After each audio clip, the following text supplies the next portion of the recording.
I woke up this morning and the challenge lay before me. 3 small children who must be managed, a service that must be run, a drash that must be delivered, and hopefully a Shabbat nap at the very end. As I set out upon my way, the obstacles emerged.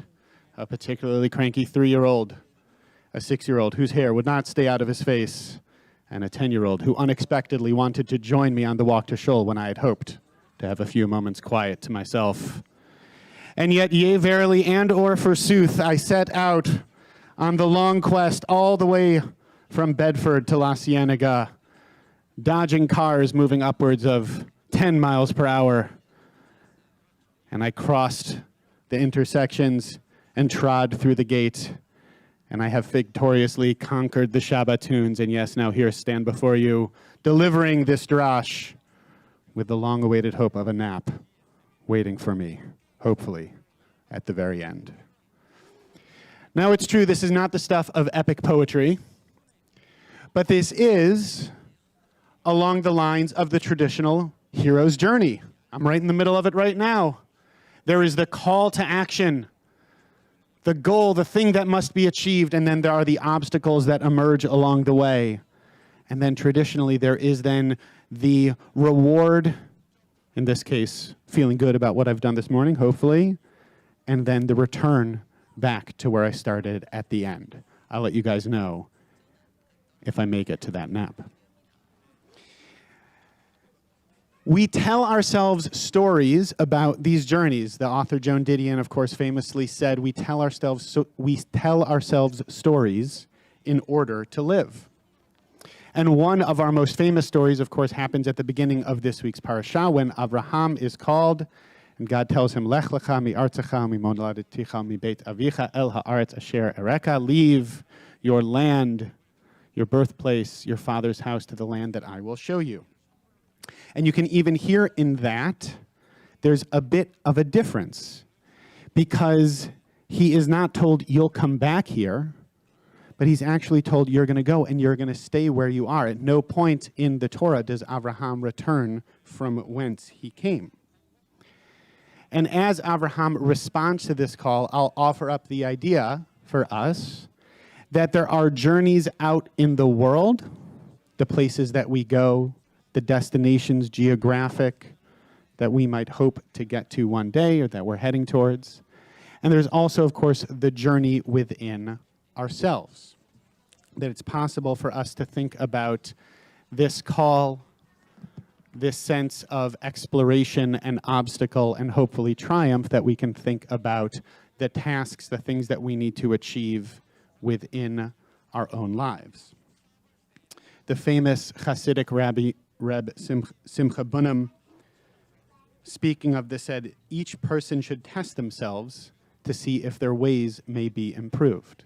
That this journeying that Avraham undertakes is not simply about can he get to Eretz Canaan, but he's being asked to reflect on himself. He's being charged with the duty of seeing how he as a person can grow and change in the ways that he needs to grow and change.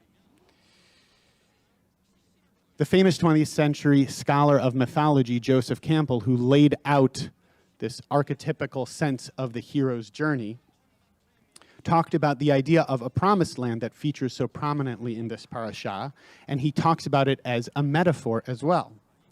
He says that the idea of the promised land refers to a place of spiritual peace in the heart, to be discovered through contemplation, which is not the first thing you think of when you read this parsha. You think about Avraham saddling his camels and his goats and getting everybody all together to head out on this journey. I didn't saddle any goats this morning, though. This idea that the journey that we're called to is to look within ourselves. How can I get to a place of greater peace and wholeness within myself? It's true, of course, there was a physical place that Avraham was going to, and yet there was also this individual task, this individual journey he had to take within himself. The Sfat Emet, the Gerer Rebbe, one of the more recent and quite famous Hasidic master, also taught that each person is created for a particular purpose, and there must be something in this world that she has to set right. Each person in the world, each one of us, has a unique and holy obligation that each one of us can only do for ourselves. Charlotte, there's something that you can do, that only you can do, that no one else in this world can do. And that's true for each and every single one of us. And the way that we determine that, and the way that we figure that out, and the way that we embark upon that journey involves diving into that inward journey as we also look to the outside world for the journeying that we are called to. And that can be daunting.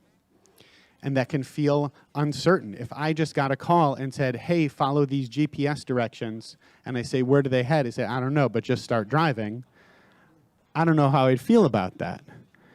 And Abraham wasn't a spring chicken when he got this call either. He was 75 years old, which is generally not a time that you think about hitting the reset button, although sometimes folks do. But he was told, go to this place. You'll know when you get there. I'll tell you when you get there.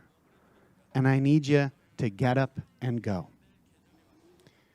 And this idea of uncertainty and this leap into the unknown is something that I think many of us know quite well over this past year and a half. There has been a lot of uncertainty and a lot of unknown as we have planned and replanned and adjusted and readjusted to figure out how and where we're trying to get to. But the good news is that we're not alone on this journey. That folks have gone before us, and God is with us, and we are together as we walk. One more quote from Joseph Campbell, because, as I said, he is this giant in the field of mythology.